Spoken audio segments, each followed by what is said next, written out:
Bonjour à toutes et à tous et bienvenue dans cette nouvelle vidéo conseil concernant les différents types de substrats et d'amendements. Il y a souvent une confusion et je tiens à éclaircir les choses.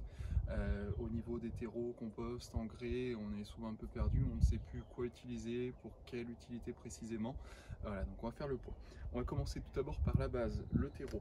Donc le terreau, en fait, il en existe quand même différents, mais le terreau reste relativement similaire. Le but du terreau est d'offrir un support de culture aux racines, c'est-à-dire qu'avec le terreau, on offre de la matière, mais on n'offre aucune nourriture. Il y a des terreaux qui contiennent un peu de compost ou d'engrais en plus, mais en règle générale, un terreau n'apporte pas de la nourriture, il apporte juste de la matière.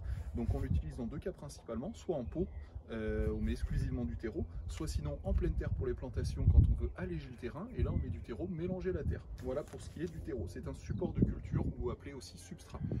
Ensuite, on va parler du compost. Alors le compost, c'est un peu l'intermédiaire entre les engrais et les terreaux. C'est qu'avec le compost, on va ajouter de la matière et de la nourriture à la fois. On ajoute de la matière parce que c'est des nutriments compostés, donc souvent à base de fumier par exemple. Il peut aussi y avoir du bois broyé, des choses comme ça, différents fumiers.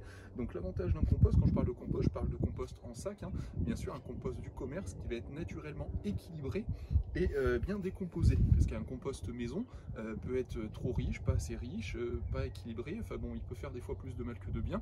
Donc je parle d'un compost en sac exclusivement.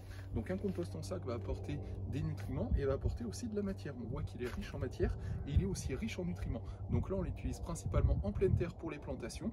C'est quelque chose de naturel et progressif en apport de nourriture et on va pouvoir l'utiliser aussi en pot par très faible quantité pour éviter l'excès parce que le compost, lui, du fait qu'il contient de la nourriture, il peut brûler s'il est en excès. Voilà. Ensuite, on va parler des engrais. Donc, dans les engrais, il y en a deux grands types. Il y a l'engrais de synthèse, donc autrement dit l'engrais chimique, hein, forcément le plus connu, le plus utilisé.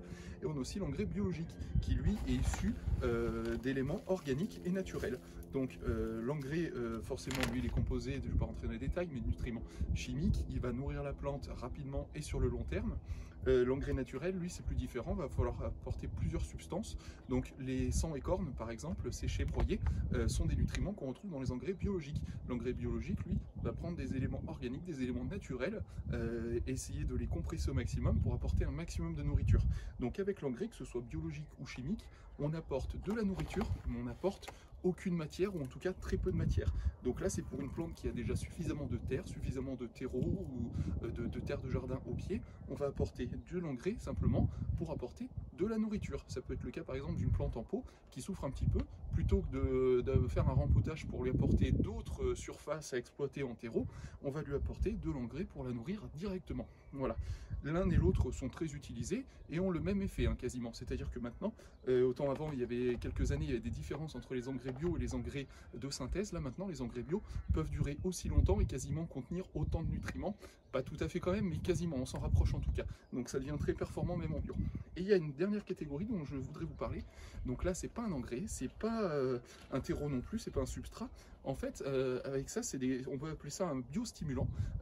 C'est des granulés, tout simplement, qui vont apporter de la vie dans votre sol. En fait, c'est des micro-organismes qui vont se développer grâce à ça. Donc on les pend sur le sol, les micro-organismes se développent et vont travailler le sol à votre place et vont créer justement une usine de transformation de toutes les matières qu'ils trouvent. Ils vont trouver des matières un coup dans l'air, un coup dans la terre, minérales, organiques. Et avec tout ça, eh ben, ils vont créer l'engrais. Donc ça, c'est pas un engrais, c'est un créateur d'engrais. Les biostimulants sont de plus en plus utilisés puisque forcément, on apporte peu de matière pour récupérer énormément. Donc ça, c'est vraiment, je pense, un produit d'avenir puisque, comme je le disais, avec peu, on crée beaucoup de ressources avec peu de matière. Donc ça, c'est très utilisé et forcément, c'est totalement biologique. Il y a plein d'éléments différents dedans. La recette de base, forcément, reste un petit peu secrète. Hein. Il en va effectivement de l'efficacité du produit et c'est un produit qui pour moi a beaucoup d'avenir puisque comme je le dis, il va vraiment réactiver la vie du sol et vous allez pouvoir du coup créer de l'engrais au lieu d'en apporter. Donc celui-ci est vraiment très très bien. Il y a un dernier produit que je voulais évoquer avec vous, c'est la chaux. Donc là, la chaux présente sous forme de granulés. Ça, c'est un amendement aussi, la chaux. Alors la chaux n'apporte pas directement de nourriture, elle n'apporte pas directement de matière. La chaux va être là pour réguler les paramètres du sol, notamment le pH. Donc la chaux va être principalement pour désacidifier un sol, puisque la chaux est un amendement calcaire. Donc dans les sols acides, ça va neutraliser un petit peu le sol pour que le sol devienne de moins en moins acide en tout cas, et du coup de plus en plus facile à cultiver, puisque la culture rend les sols acides, et plus un sol acide, moins la plupart des plantes arrivent à pousser. Voilà, donc pour ce qui est de la chaux, c'est un amendement un petit peu à part. Donc il faut bien retenir, terreau pour la matière, compost pour la matière et la nourriture, les engrais que ce soit chimiques ou biologiques pour la nourriture exclusivement. Et le petit dernier qu'on peut utiliser en pot, en pleine terre, n'importe où, à petite échelle, à grande échelle, comme on veut, qui est un biostimulant qui va créer l'engrais à votre place. Voilà pour ce qui est des amendements hétéro. J'espère que cette vidéo a pu vous être utile et que ça vous a apporté tous les conseils que vous vouliez. N'hésitez pas à poser vos questions en commentaire, j'y répondrai avec plaisir. À très bientôt.